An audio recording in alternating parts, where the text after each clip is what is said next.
नमस्कार प्यारे बच्चों। राजस्थान सूबे के अंदर 10वीं इम्तिहान का पेपर देने वाले सारे बच्चों के लिए अज की ये क्लास रहने वाली है। आपनों हर रोज़ ये क्लास सवेरे 6:15 बजे उदों तक मिलती रहेगी जदों तक आपका पंजाबी विषय का पेपर नहीं हो जाता। ਆਪਾਂ पिछलियां कई क्लासां तो लगातार सिलेबस के जोड़े अपने पॉइंट ने उन्हों का रिवीजन कर रहे हैं, उन्हों की प्रैक्टिस कर रहे हैं। तो अज की क्लास के अंदर आप एक होर नवा टॉपिक है जोड़ा अपना समानार्थक शब्द का टॉपिक है, इसनों देखना है, इसकी प्रैक्टिस करनी है। मैं आपनों प्रैक्टिस करवाना हाँ ज़्यादा तो ज़्यादा ताकि आप अभ्यस्त हो सको, आपनों आदत हो सके पेपर के अंदर किवें लिखना है, किवें प्रश्न आएगा, तुसीं की जवाब देना है। तो इस तो पहले कि अज की एक क्लास के बारे आप देखिए, ਜਿਹੜੇ ਇਹ ਬੱਚੇ इस चैनल के उपर अजे नवे ही जुड़े ने तो वो चैनल की प्लेलिस्ट के अंदर जाके पुरानियां क्लासां बिल्कुल देख सकते हैं। तो इस तो अलावा तुसीं होर भी कोई जिहड़ा अपने सिलेबस तो संबंधित वीडियो है वो बिल्कुल देख सकते हो, पर अपने सिलेबस के अकॉर्डिंग ही देखना ताकि आपनों इसका अभ्यास हो सके। तो चैनल नूं सबसक्राइब तो वीडियो नूं शेयर भी जरूर कर देना। अज जो आप टॉपिक देखने जा रहे हैं वो अपने को है समान अर्थक शब्दों का। जिवें कि पिछली क्लास के अंदर आप देखे सी बहु अर्थक शब्द, यानी बहुत सारे शब्द इक्को ही रहिंदा सी पर अर्थ उहदे वख-वख पैदा हुंदे सी। पर अज जो देखने ने वो समान अर्थक शब्द देखने ने। इहदे अंदर की है शब्द बदल जाएगा पर अर्थ है जिहड़ा वो समान रहेगा। हिंदी के अंदर इन्हां नूं तुसीं पर्यायवाची के नाम तो भी जानते हो।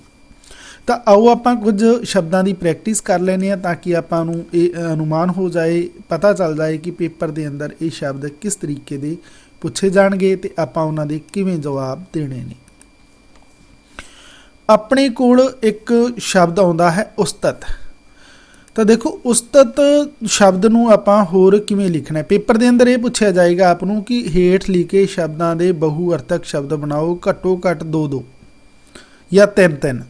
तो हुण 2 जिवें उस्तत शब्द दे दिता तो कह दिता कि इसके घट्टो घट्ट 2 समान अर्थक शब्द बनाओ। तो तुसीं की लिखना होएगा उपमा सलागा। हुण इहदा उस्तत का मतलब हुंदा प्रशंसा करनी, तो उपमा का मतलब भी किसी की प्रशंसा करनी, सलागा का मतलब भी किसी की प्रशंसा करनी, या फिर प्रशंसा शब्द वडियाई। तुसीं 2 घट्टो घट्ट 2 या 3 जिन्ने पेपर के अंदर तुहानूं कहा जाए उन्ने ही करने ने। मैं आपनूं 2-2 करवावांगा ताकि आपनूं एक प्रैक्टिस हो जाए। फिर उस तो बाद उचित। उचित नूं आपां की कहांगे? ठीक। योग। योग भी उही अर्थ दे रहा है जो ठीक शब्द दे रहा है, जो उचित शब्द दे रहा है। उस तो बाद आ गया उज्जड़। तो यदा हो जाएगा अखड़ गवार। जे ये चो जिवें हुण अखड़ तुहानूं समझ नहीं आ रहा तो गवार मूर्ख ये समझ लो। कोई जरूरी नहीं कि तुसीं औखा शब्द समझो। एक होर आपनूं गल दसनी चाहांगा कि पेपर के अंदर कोई भी शब्द आता है तो उहदे अंदर तुहानूं अगर ये लगे कि कोई शब्द तुहानूं नहीं मिल पा रहा कि इसदा आपां की जवाब दईए तो तुसीं उसनूं हिंदी के अंदर जेकर पढ़िया होवे तो उहदा मायने ने जिहड़े वो भी इत्थे दे सकते हो। बहुत हद तक वो ठीक ही जाएगा। उज्जल शब्द है, ये जिहड़े समान अर्थक ने। साफ, उज्जल का मतलब भी साफ होंदा है, तो साफ का मतलब भी साफ, तो निर्मल का मतलब भी साफ हो जाएगा।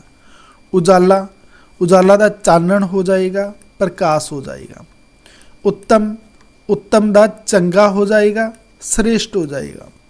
उद्यम, उद्यम का उपराला हो जाएगा, जतन हो जाएगा। फिर उदास, उदास का हो जाएगा चिंतातर, यानी चिंता के अंदर होना। फिक्रमंद यानी फिक्र के अंदर होना, या फिर उदास होना, इक्को ही गल है। फिर उस तो बाद शब्द आ गया उन्नति। उन्नति यानी तरक्की या फिर विकास। फिर आ गया उपकार। उपकार का मतलब होंदा है किसी का उपकार करना अर्थात भलाई करना, या फिर ये लिए शब्द हो जाएंगे भलाई, नेकी। फिर आ गया उपयोग।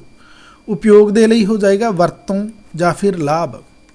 फिर आ गया उमंग शब्द। उमंग शब्द के आप जिहड़े 2 समान अर्थक बनावांगे तांग या फिर इच्छा। ਅਗਰ ਕਿਸੇ ਬੱਚੇ ਨੂੰ ਇਹ PDF ਦੀ ਜ਼ਰੂਰਤ ਹੋਵੇ ਤਾਂ ਕਮੈਂਟ ਕਰ ਦੇਣਾ। ਆਪ ਨੂੰ ਮੈਂ ਇੱਕ ਟੈਲੀਗ੍ਰਾਮ ਚੈਨਲ ਬਣਿਆ ਹੋਇਆ, ਉਸ ਦੇ ਉੱਪਰ PDFਾਂ ਆਪ ਨੂੰ ਦਿੱਤੀਆਂ ਜਾਂਦੀਆਂ ਨੇ, ਤਾਂ ਉੱਥੇ PDF ਵੀ ਮਿਲ ਜਾਏਗੀ ਤਾਂ ਕਿ ਤੁਸੀਂ ਇਹਦੀ ਪ੍ਰੈਕਟਿਸ ਵੀ ਕਰ ਸਕੋ। ਫਿਰ ਆ ਗਿਆ ਉਲਟਾ। ਉਲਟਾ ਦਾ ਹੋ ਗਿਆ ਮੁੱਦਾ ਜਾਂ ਫਿਰ ਪੁੱਠਾ। ਫਿਰ ਆ ਗਿਆ ਊਣਾ। ਊਣਾ ਦਾ ਹੋ ਜਾਏਗਾ ਓਛਾ ਜਾਂ ਫਿਰ ਅਧੂਰਾ। ਊਣਾ ਤਾਂ ਹੁੰਦਾ ਵੀ ਜਿਹੜਾ ਘੱਟ ਭਰਿਆ ਵਿਆ ਹੋਵੇ। फिर आ गया ओपरा। ओपरा का हो जाएगा बेगाना या फिर पराया। फिर आ गया ओढ़क। ओढ़क का हो जाएगा अखीर या फिर अंत। फिर शब्द आ गया अकल। तो अकल का हो जाएगा मत या फिर समझ।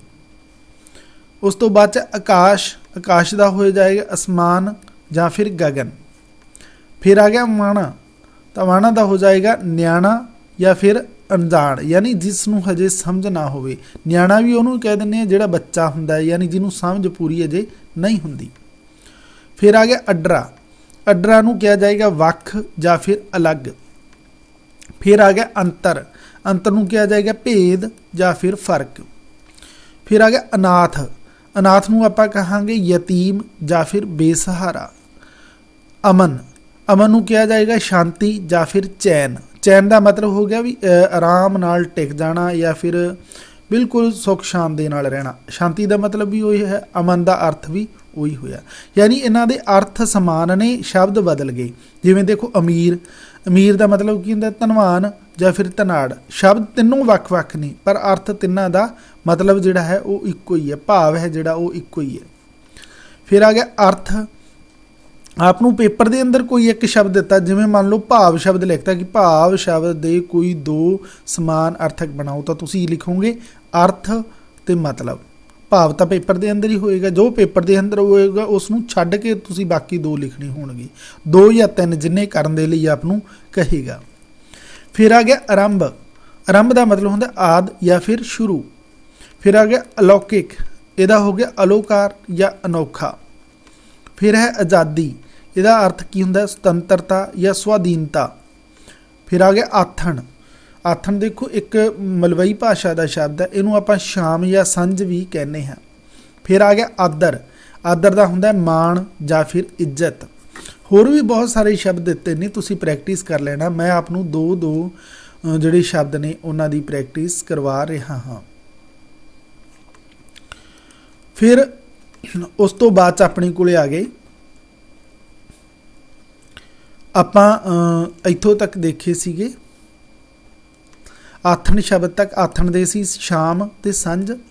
ਫਿਰ ਆ ਗਿਆ ਆਦਰ। ਆਦਰ ਦਾ ਮਾਣ ਹੋ ਜਾਏਗਾ, ਇੱਜ਼ਤ ਹੋ ਜਾਏਗਾ। ਫਿਰ ਆ ਜਾਏਗਾ ਔਖ। ਔਖ ਦਾ ਮਤਲਬ ਹੁੰਦਾ ਹੈ ਕਿ ਕੋਈ ਮੁਸੀਬਤ, ਤੇ ਇੱਥੇ ਕੀ ਆ ਜਾਏਗਾ ਵਿਪਤਾ ਜਾਂ ਫਿਰ ਕਠਿਨਾਈ। ਇੱਕੋ ਹੀ ਗੱਲ ਹੈ, ਇੱਕੋ ਹੀ ਅਰਥ ਹੈ, ਸ਼ਬਦ ਵੱਖ-ਵੱਖ ਨਹੀਂ। ਫਿਰ ਇੱਕ ਸ਼ਬਦ ਹੈ ਇਸਤਰੀ।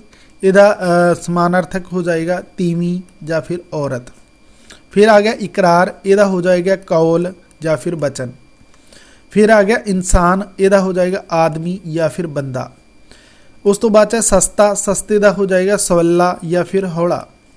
फिर आ गया संकोच। संकोच का हो जाएगा संग या फिर शर्म। फिर आ गया संजोग। संजोग का हो जाएगा मेल या फिर संगम। फिर आ गया संतोख। संतोख का हो जाएगा सबर या फिर रज। उस तो बाद सभ्यता। सभ्यता का हो जाएगा तहजीब या शिष्टाचार। फिर आ गया स्वार्थ। स्वार्थ का मतलब होंदा है भी अपना कोई मतलब या फिर गौं, यानी अपना मतलब, यानी मतलब वो भी अपना मतलब हो जाएगा, है ना। ये तीन शब्द ने जिहड़े इन्हां नूं एक पेपर के अंदर पूछा जाएगा। किहड़ा पूछा जाएगा कोई जरूरी नहीं कि स्वार्थ ही पूछा जाए, हो सकता है गौं पुछ ले आपनूं या मतलब पुछ ले। इन्हां दी प्रैक्टिस ही हो सकती है, ना कि इन्हां नूं रट्टा लगाया जा सकता है, तो ना ही ये निश्चित है कि पेपर के अंदर किहड़ा आउणा। फिर आ गया सूखम। सूखम का होंदा बरीक या फिर नाजक। फिर आ गया सोहना। सोहना नूं आपां की कहांगे सुंदर कहांगे, खूबसूरत कहांगे। मैं घट्टो घट्ट दो दो शब्दों की ये प्रैक्टिस करवा रहा, तुसीं इस तो ज़्यादा की भी प्रैक्टिस बिल्कुल कर सकते हो। फिर उस तो बाद अपने कोले जो शब्द आ जाता है उन्होंने देख लेने हैं आपां। हुशियार, सावधान या फिर चुकन्ना। खराब, खराब का हो जाएगा गंदा या फिर मंदा। खुशबू यानी महक ते सुगंध। खुशी, खुशी का हो जाएगा प्रसन्नता या फिर आनंद। गरीबी, गरीबी के समानार्थक अपने कोल हो जाएंगे कंगाली, थुड़। फिर आ गया गुस्सा, गुस्से के समानार्थक हो जाएंगे क्रोध या फिर नाराज़गी। फिर आ गया जान, जान के समानार्थक हो जाएंगे जिंदगी, जीवन। फिर आ गया जिस्म, जिस्म के समानार्थक हो जाएंगे शरीर, तन, देह। फिर आ गया ठरमा, ठरमे के समानार्थक हो जाएंगे धीरज, शांति। उस तो बाद आ गया ताकत, ताकत के हो जाएंगे शक्ति, जोर। फिर आ गया दोस्ती, दोस्ती के समानार्थक हो जाएंगे यारी, मित्रता। उस तो बाद है समानार्थक धरती के दसने ने आपां, तो धरती का हो जाएगा जमीन, भौं या फिर जमीन आपां भूमि भी कह दिंदे आ। निर्मल, निर्मल का साफ, शुद्ध या फिर पवित्र हो जाएगा। पतला है जिहड़ा उसका माड़ा या कमज़ोर, आपां पतले बंदे नूं कह दिंदे भी बड़ा माड़ा है तू तां भी कमज़ोर है। फिर आ गया बहादुर, इनू आपां वीर भी कह दिंदे आ ते सूरमा भी कह दिंदे आ। ये समान अर्थक ने इन्हां दे। अगे शब्द है मदद, मदद का हो जाएगा सहायता या फिर हमायत। फिर शब्द आ गया वरखा, जिहदे आपां समान अर्थक दसने ने, उहदा हो जाएगा मीह ते बारिश।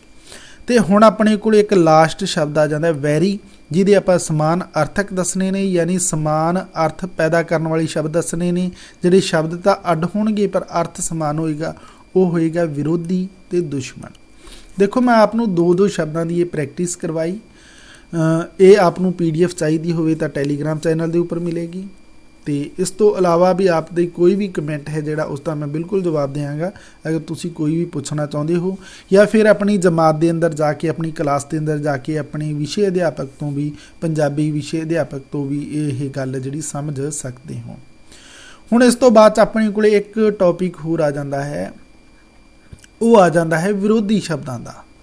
तो हुण मैं आपनू विरोधी शब्दों के जिहड़े प्रैक्टिस है वो थोड़ी जी करवा दिना हाँ, ताकि पेपर के अंदर अगर कोई पूछा जाए तो तुसीं उसका जवाब दे सको। तो देखो जिवें कि आपनू पता ही है कि विरोधी शब्द यानी ये शब्द का बिल्कुल उल्ट भावी शब्द हुंदा है, जिहड़ा उसका आपां भाव दसते हैं, उसका जिहड़ा मायना दसते हैं वो पहले शब्द का बिल्कुल खिलाफ हुंदा है, विरोधी हुंदा है, उल्ट हुंदा है। इसनूं आपां हिंदी के अंदर विलोम शब्द ते अंग्रेजी के अंदर अपोजिट कहने हैं। देखो जेकर पंजाबी के अंदर परीक्षा हाल के अंदर तुहानूं वो शब्द समझ के अंदर नहीं आ रहा है तो तुसीं निराश होने की जरूरत नहीं, घबराउण की कोई जरूरत नहीं। तुसीं उसनूं होर भाषा के अंदरों भी समझ के उसनूं ठीक कर सकते हो। मैं आपनूं कुछ इदां दे शब्द करवावांगा, प्रैक्टिस ही करवावांगा। प्रैक्टिस तो अलावा देखो ये शब्दों की है जी बाकी समा बर्बाद करने वाली गल है, तो प्रैक्टिस नाल हैबिट है जी आपनूं ज़्यादा होएगी, क्योंकि तुसी साल पर जो भी पढ़िया है वो इस दे बारे जरूर पढ़िया होएगा। तो हुण सिर्फ आपां प्रैक्टिस करनी है। छड्डना, तो यदा उल्ट भावी की हो जाएगा फड़ना। जितना, तो यदा हो जाएगा हारना। पुट्टना, यदा हो जाएगा दबना। पुट्टना यानी पट लेना, दबना यानी दब देना। भिजना यानी सुकना। फिर आ गया चढ़ना, उतरना हो जाएगा। घटना, वधना हो जाएगा। जगना, बुझना हो जाएगा। तारना, डूबना हो जाएगा। बनना, खुलना हो जाएगा। मनना, रुसना हो जाएगा, यानी मन जाना, मनना। रुसना यानी रुस जाना। उद्यम, उद्यम हुंदा कोई हीला, कोई जरिया, कोई कोशिश। ते आलस यानी बिल्कुल निकम्मे पई रहना। अग्गा, इसका पिछा हो जाएगा। ऊच, नीच हो जाएगा। अगाड़ी, अगाड़ी अगे दे लई कहा जाता है, पिछाड़ी पिछे दे लई कहा जाता है। आज़ादी, इहदा गुलामी उल्ट भावी शब्द हो जाएगा। अमन, इहदा जंग हो जाएगा। औख, इसका उल्ट भावी सौख हो जाएगा। फिर आस, आसा, इहदा हो जाएगा निराशा। आमदन, खर्च हो जाएगा। शराब, वर हो जाएगा। सच, झूठ हो जाएगा। सज्जन, वैरी शब्द हो जाएगा। सुस्ती दा उल्ट भावी चुस्ती। सुख दा उल्ट भावी हो जाएगा दुख। सुखांत दा उल्ट भावी दुखांत। ते सोग दा उल्ट भावी हरख। हनेरा दा उल्ट भावी चानना ते हराम दा उल्ट भावी हलाल। हानि दा उल्ट भावी लाभ ते हार दा उल्ट भावी जित। ਹਿੰਸਾ ਦਾ ਉਲਟ ਭਾਵੀ ਅਹਿੰਸਾ ਤੇ ਗਰਮੀ ਦਾ ਉਲਟ ਭਾਵੀ ਸਰਦੀ। ਚੰਗਿਆਈ ਦਾ ਉਲਟ ਭਾਵੀ ਬੁਰਿਆਈ ਤੇ ਜਨਮ ਦਾ ਉਲਟ ਭਾਵੀ ਮਰਨ। ਦੇਖੋ ਇਹ ਪ੍ਰੈਕਟਿਸ ਜਿੰਨੀ ਜ਼ਿਆਦਾ ਤੁਸੀਂ ਕਰੋਗੇ ਉਨੀ ਹੀ ਆਪ ਨੂੰ ਇਸ ਦੀ ਆਦਤ ਹੋ ਜਾਏਗੀ ਤੇ ਆਦਤ ਹੈ ਜਿਹੜੀ ਉਹ ਕਦੇ ਵੀ ਜੇਕਰ ਸਹੀ ਆਦਤਾਂ ਹੋਣ ਤਾਂ ਉਹ ਕਦੇ ਵੀ ਬੁਰੀਆਂ ਨਹੀਂ ਹੁੰਦੀਆਂ। ਹੁਣ ਆਪਾਂ ਦੇਖੋ ਦੇਸ਼, ਇਹਦਾ ਉਲਟ ਭਾਵੀ ਸ਼ਬਦ ਹੋ ਜਾਏਗਾ ਪ੍ਰਦੇਸ਼। ਦੇਸ਼ ਯਾਨੀ ਆਪਣੇ ਦੇਸ਼ ਦੇ ਲਈ, ਪ੍ਰਦੇਸ਼ ਯਾਨੀ ਕਿਸੇ ਹੋਰ ਦੇਸ਼ ਦੇ ਲਈ। ਨਰਕ ਇਸ ਦਾ ਸੁਰਗ ਜਾਂ ਸਵਰਗ। ਨੇਕੀ ਇਸ ਦਾ ਹੋ ਜਾਏਗਾ ਬਦੀ। ਪਾਪ ਇਸ ਦਾ ਹੋ ਜਾਏਗਾ ਪੁੰਨ। ਉੱਚਾ ਨੀਵਾਂ ਹੋ ਜਾਏਗਾ। ਉਲਟਾ ਇਸ ਦਾ ਸਿੱਧਾ ਹੋ ਜਾਏਗਾ। ਉਲਟ ਭਾਵੀ ਸ਼ਬਦ ਨੇ, ਬਹੁਤ ਸਰਲ ਨੇ, ਸਿਰਫ ਪ੍ਰੈਕਟਿਸ ਹੀ ਕਾफ़ੀ ਹੋਏਗੀ ਇਸ ਦੀ। ਉਤਲਾ ਹੇਠਲਾ ਹੋ ਜਾਏਗਾ। ਅਸਲੀ ਨਕਲੀ ਹੋ ਜਾਏਗਾ। ਅਗਲਾ ਪਿਛਲਾ ਹੋ ਜਾਏਗਾ। ਅੰਦਰਲਾ ਬਾਹਰਲਾ ਹੋ ਜਾਏਗਾ। ਅਮੀਰ ਦਾ ਉਲਟ ਭਾਵੀ ਕੀ ਹੋਏਗਾ? ਗਰੀਬ। ਤੇ ਆਸਤਕ, ਆਸਤਕ ਯਾਨੀ ਜਿਹੜਾ ਕੋਈ ਆਸਥਾ ਰੱਖਦਾ ਹੋਵੇ, ਜਿਹੜਾ ਕਿਸੇ ਦੀ ਸ਼ਰਧਾ ਹੋਵੇ। ਨਾਸਤਿਕ ਜਿਹਦੀ ਕੋਈ ਸ਼ਰਧਾ ਨਾ ਹੋਵੇ, ਯਾਨੀ ਧਾਰਮਿਕ ਕਾਰਜਾਂ 'ਚ ਹੁੰਦੀ ਹੈ ਨਾ, ਜਿਵੇਂ ਰੱਬ ਦੇ ਅੰਦਰ ਭਰੋਸਾ ਕਰਨ ਵਾਲਾ ਤਾਂ ਆਸਤਿਕ ਤੇ ਰੱਬ ਦੇ ਉੱਪਰ ਭਰੋਸਾ ਨਾ ਕਰਨ ਵਾਲਾ ਨਾਸਤਿਕ। ਆਮ, ਆਮ ਯਾਨੀ ਹਰ ਕੋਈ। ਖਾਸ ਯਾਨੀ ਕੋਈ ਵਿਸ਼ੇਸ਼ ਹੋਵੇ ਜਿਹੜਾ। ਸਸਤਾ ਇਹਦਾ ਹੋ ਜਾਏਗਾ ਮਹਿੰਗਾ। ਸੰਘਣਾ ਇਹਦਾ ਹੋ ਜਾਏਗਾ ਵਿਰਲਾ। ਸੁੱਚਾ ਇਹਦਾ ਹੋ ਜਾਏਗਾ ਝੂਠਾ। ਸੂਮ ਇਹਦਾ ਹੋ ਜਾਏਗਾ ਸਖੀ। ਫਿਰ ਹੋ ਜਾਏਗਾ ਕੁਆਰਾ, ਇਹਦਾ ਵਿਆਹਿਆ ਹੋ ਜਾਏਗਾ। ਕੌੜਾ ਇਸ ਦਾ ਮਿੱਠਾ ਹੋ ਜਾਏਗਾ। ਗੁਪਤ ਇਸ ਦਾ ਪ੍ਰਗਟ ਹੋ ਜਾਏਗਾ। ਗੂੜਾ ਇਸ ਦਾ ਫਿੱਕਾ ਹੋ ਜਾਏਗਾ। ਘਟੀਆ ਇਸ ਦਾ ਵਧੀਆ ਹੋ ਜਾਏਗਾ। ਤਾਂ ਇਹ ਉਲਟ ਭਾਵੀ ਸ਼ਬਦਾਂ ਦੀ, ਯਾਨੀ ਵਿਰੋਧੀ ਸ਼ਬਦ ਕਹਿ ਲਓ, ਵਿਲੋਮ ਸ਼ਬਦ ਕਹਿ ਲਓ, ਉਲਟ ਭਾਵੀ ਸ਼ਬਦ ਕਹਿ ਲਓ, ਇਹਨਾਂ ਦੀ ਪ੍ਰੈਕਟਿਸ ਹੈ। ਫਿਰ ਥੋੜ੍ਹੇ ਜਿਹੇ ਸ਼ਬਦ ਹੋਰ ਨੇ ਜਿਹੜੇ ਮੈਂ ਆਪ ਨੂੰ ਪ੍ਰੈਕਟਿਸ ਕਰਵਾ ਦਿੰਦਾ ਹਾਂ। ਤਾਂ ਇਹਦੇ ਅੰਦਰ ਆਪਣੇ ਕੋਲ ਸ਼ਬਦ ਆ ਜਾਂਦੇ ਨੇ। ਠੀਕ ਦਾ ਆ ਜਾਏਗਾ ਗਲਤ ਤੇ ਢਿੱਲਾ ਦਾ ਆ ਜਾਏਗਾ ਘਸਿਆ। ਇਹ ਉਲਟ ਭਾਵੀ ਸ਼ਬਦ ਹੈ। ਤਕੜਾ ਦਾ ਆ ਜਾਏਗਾ ਮਾੜਾ ਉਲਟ ਭਾਵੀ ਤੇ ਤਿੱਖਾ ਦਾ ਵਿਰੋਧੀ ਸ਼ਬਦ ਜਾਂ ਉਲਟ ਭਾਵੀ ਸ਼ਬਦ ਹੈ ਜਿਹੜਾ ਖੁੰਡਾ। ਯਾਨੀ ਤਿੱਖਾ ਜਿਹੜੀ ਜਿਸ ਦਾ ਅਗਲਾ ਕੋਣਾ ਜਿਹੜਾ ਬਿਲਕੁਲ ਸੂਈ ਵਾਂਗ ਹੋਵੇ। ਖੁੰਡਾ ਯਾਨੀ ਜਿਹੜਾ ਅੱਗੋਂ ਵਾਹਵਾ ਮੁੜਿਆ ਹੋਇਆ ਹੋਵੇ। ਥੋੜਾ ਯਾਨੀ ਬਹੁਤ। ਨਵਾਂ ਇਹਦਾ ਉਲਟ ਭਾਵੀ ਹੋ ਜਾਏਗਾ ਪੁਰਾਣਾ। ਨੰਗਾ ਇਸ ਦਾ ਹੋ ਜਾਏਗਾ ਕੱਜਿਆ। ਆਪਾਂ ਕਹਿੰਦੇ ਨਾ ਵੀ ਇਹ ਭਾਂਡਾ, ਇਹ ਖਾਣਾ ਹੈ ਜਿਹੜਾ ਭਾਂਡੇ ਦੇ ਅੰਦਰ ਨੰਗਾ ਹੀ ਕਿਉਂ ਪਿਆ ਹੈ ਨਾ। ਤਾਂ ਕੱਜਿਆ ਯਾਨੀ ਉਸ ਨੂੰ ਢੱਕਿਆ ਹੋਇਆ, ਯਾਨੀ ਇਸ ਨੂੰ ਰੁਮਾਲ ਦੇ ਨਾਲ ਢੱਕਿਆ ਹੋਇਆ ਹੈ। ਬਰੀਕ ਇਹਦਾ ਹੋ ਜਾਏਗਾ ਮੋਟਾ। ਬੇਹਾ, ਬੇਹਾ ਯਾਨੀ ਜਿਹੜਾ ਕੁਝ ਟਾਈਮ ਦਾ ਖਾਣਾ ਬਣਿਆ ਹੋਵੇ ਉਹਨੂੰ ਆਪਾਂ ਬੇਹਾ ਕਹਿੰਦੇ ਹਾਂ। ਸੱਜਰਾ ਯਾਨੀ ਜਿਹੜਾ ਬਿਲਕੁਲ ਤਾਜ਼ਾ ਹੋਵੇ। ਭਾਰਾ ਇਸ ਦਾ ਉਲਟ ਭਾਵੀ ਹੋ ਜਾਏਗਾ ਹੌਲਾ। ਭੁੱਖਾ ਇਸ ਦਾ ਉਲਟ ਭਾਵੀ ਜਿਹੜਾ ਸ਼ਬਦ ਹੋ ਜਾਏਗਾ ਉਹ ਹੋ ਜਾਏਗਾ ਰੱਜਿਆ। ਫਿਰ ਆਪਣੇ ਕੋਲੇ ਲਾਸਟ ਤੇ ਇੱਕ ਹੋਰ ਸ਼ਬਦ ਆ ਜਾਂਦਾ ਜਿਹੜਾ ਉਲਟ ਭਾਵੀ ਦੇਖਣਾ ਹੈ। ਐਕ੍ਰਿਤ ਘਣ ਉਹ ਹੁੰਦਾ ਹੈ ਜਿਹੜਾ ਕਿਸੇ ਦੀ ਕੀਤਾ ਹੋਇਆ ਨੇਕੀ ਨਹੀਂ ਜਾਣਦਾ। ਯਾਨੀ ਕਿਸੇ ਨੇ ਕਿਸੇ ਦੀ ਭਲਾਈ ਕੀਤੀ ਤੇ ਉਹ ਕਹਿੰਦਾ, ਉਹ ਆਪਣਾ ਕੰਮ ਤਾਂ ਉਸਨੇ ਕਢਾ ਲਿਆ, ਫਿਰ ਬਾਅਦ 'ਚ ਕਹਿੰਦਾ ਵੀ ਤੂੰ ਨਾ ਕਰਦਾ ਤਾਂ ਕੋਈ ਹੋਰ ਕਰ ਦਿੰਦਾ। ਤਾਂ ਇਹੋ ਜਿਹੀ ਨਹੀਂ ਆਪਾਂ ਕਹਿੰਦੇ ਹਾਂ ਐਕ੍ਰਿਤ ਘਣ। ਤਾਂ ਕ੍ਰਿਤজ্ঞ ਕਿਸ ਨੂੰ ਕਹਿੰਦੇ ਆ? ਜਿਹਦੇ ਆਪਾਂ ਅਹਿਸਾਨਮੰਦ ਹੋਈਏ ਵੀ ਬਈ ਬਹੁਤ ਵਧੀਆ ਤੈਂ ਮੇਰਾ ਕੰਮ ਕੀਤਾ। ਇਹ ਉਲਟ ਭਾਵੀ ਸ਼ਬਦ ਨਹੀਂ। ਪੇਪਰ ਦੇ ਅੰਦਰ ਆਪ ਨੂੰ ਸ਼ਬਦ ਦਿੱਤੇ ਜਾਣਗੇ। ਸ਼ਬਦ ਦੇ ਕੇ ਪੁੱਛਿਆ ਜਾਏਗਾ ਕਿ ਹੇਠ ਲਿਖੇ ਸ਼ਬਦਾਂ ਦੇ ਉਲਟ ਭਾਵੀ ਸ਼ਬਦ ਲਿਖੋ, ਜਾਂ ਫਿਰ ਵਿਰੋਧੀ ਸ਼ਬਦ ਲਿਖੋ, ਜਾਂ ਫਿਰ ਖਿਲਾਫ ਸ਼ਬਦ ਲਿਖੋ, ਵਿਲੋਮ ਸ਼ਬਦ ਲਿਖੋ। ਕੋਈ ਵੀ ਵਰਡ ਵਰਤ ਸਕਦਾ ਹੈ। ਉਹਦਾ ਮਤਲਬ ਇਹੀ ਹੋਏਗਾ ਕਿ ਜੋ ਤੁਹਾਨੂੰ ਸ਼ਬਦ ਪੁੱਛਿਆ ਗਿਆ ਉਹਦਾ ਬਿਲਕੁਲ ਅਪੋਜਿਟ ਹੈ ਜਿਹੜਾ ਖਿਲਾਫ ਸ਼ਬਦ ਹੈ, ਜਿਹੜਾ ਵਿਰੋਧੀ ਸ਼ਬਦ ਹੈ, ਜਿਹੜਾ ਉਲਟ ਭਾਵ ਵਾਲਾ ਸ਼ਬਦ ਹੈ ਜਿਹੜਾ ਉਹ ਤੁਸੀਂ ਦੱਸਣਾ ਹੋਏਗਾ। ਇਸ ਦੀ ਪ੍ਰੈਕਟਿਸ ਕੁਝ ਸ਼ਬਦਾਂ ਦੀ ਮੈਂ ਕਰਵਾਈ ਹੈ। ਉਮੀਦ ਹੈ, ਆਸ ਹੈ ਕਿ ਆਪ ਨੂੰ ਸਮਝ ਆਇਆ ਹੋਏਗਾ ਤੇ ਪੇਪਰ ਦੇ ਅੰਦਰ ਵੀ ਆਪ ਤੋਂ ਇਹਨਾਂ ਤੋਂ ਸੰਬੰਧਿਤ ਕੋਈ ਸ਼ਬਦ ਪੁੱਛ ਲਿਆ ਜਾਏਗਾ। ਮਿਹਨਤ ਆਪ ਲਗਾਤਾਰ ਕਰਦੇ ਰਹਿਣਾ, ਟੌਪਿਕ ਤੇ ਸਿਲੇਬਸ ਦੇ ਨਾਲ ਜੁੜੇ ਰਹਿਣਾ। ਬਾਕੀ ਸਬਜੈਕਟਾਂ ਦੀ ਆਪ ਤਿਆਰੀ ਜਿਹੜੀ ਹੋਰ ਚੈਨਲਾਂ 'ਤੇ ਜਾ ਕੇ ਕਰ ਸਕਦੇ ਹੋ, ਪਰ ਪੰਜਾਬੀ ਵਿਸ਼ੇ ਦੇ ਲਈ ਆਪ ਨੂੰ ਇਸ ਚੈਨਲ ਦੇ ਉੱਪਰ ਹਰ ਇੱਕ ਟੌਪਿਕ ਹੈ ਜਿਹੜਾ ਉਹ ਕਰਵਾਇਆ ਜਾਏਗਾ। ਹਰ ਰੋਜ਼ ਸਵੇਰੇ 6:15 ਵਜੇ ਇਸ ਚੈਨਲ ਦੇ ਉੱਪਰ ਆਪ ਨੂੰ ਪੰਜਾਬੀ ਵਿਸ਼ੇ ਦੇ ਸਿਲੇਬਸ ਤੋਂ ਸੰਬੰਧਿਤ ਰਿਵੀਜ਼ਨ ਦਾ ਕੋਈ ਨਾ ਕੋਈ ਟੌਪਿਕ ਜ਼ਰੂਰ ਕਰਵਾਇਆ ਜਾਏਗਾ ਤੇ ਇਮਤਿਹਾਨ ਤੋਂ ਪਹਿਲੇ ਪੂਰਾ ਸਿਲੇਬਸ ਹੈ ਜਿਹੜਾ ਕਰਵਾ ਦਿੱਤਾ ਜਾਏਗਾ। ਸੋ ਚੈਨਲ ਦੇ ਉੱਪਰ ਵਾਪਸ ਅਗਲੀ ਕਲਾਸ ਦੇ ਅੰਦਰ ਜ਼ਰੂਰ ਪਹੁੰਚਣਾ ਤੇ ਆਪਣਾ ਕੋਈ ਇੱਕ ਹੋਰ ਨਵਾਂ ਟੌਪਿਕ ਹੈ ਜਿਹੜਾ ਉਹ ਦੇਖਣਾ। ਹੁਣ ਤੱਕ ਆਪਾਂ 15 ਨੰਬਰ ਦਾ ਜਿਹੜਾ ਇਹ ਸਿਲੇਬਸ ਹੈ ਜਿਹੜਾ ਉਹ ਬਿਲਕੁਲ ਦੇਖ ਚੁੱਕੇ ਹਾਂ ਤੇ ਜੇਕਰ ਕੋਈ ਸਮਝ ਨਾ ਆਵੇ ਤਾਂ ਕਮੈਂਟ ਕਰਕੇ ਪੁੱਛ ਸਕਦੇ ਹੋ, ਜਾਂ ਫਿਰ ਵੀਡੀਓ ਨੂੰ ਤੁਸੀਂ ਦੁਬਾਰਾ ਰਿਪੀਟ ਕਰ ਸਕਦੇ ਹੋ। ਅਗਰ ਫਿਰ ਵੀ ਗੱਲ ਸਮਝ ਨਹੀਂ ਆਵੇ ਤਾਂ ਆਪਣੀ ਕਲਾਸ ਦੇ ਅੰਦਰ ਆਪਣੇ ਵਿਸ਼ੇ ਅਧਿਆਪਕ ਤੋਂ ਇਸ ਦੀ ਹੈਲਪ ਹੋਰ ਵੀ ਤੁਸੀਂ ਲੈ ਸਕਦੇ ਹੋ। ਸੋ ਬੱਚਿਓ ਮਿਹਨਤ ਜਾਰੀ ਰੱਖਣਾ, ਵੀਡੀਓ ਨੂੰ ਲਾਈਕ ਸ਼ੇਅਰ ਕਰ ਦੇਣਾ, ਚੈਨਲ ਨੂੰ ਸਬਸਕ੍ਰਾਈਬ ਕਰਨਾ ਬਿਲਕੁਲ ਨਾ ਭੁੱਲਣਾ।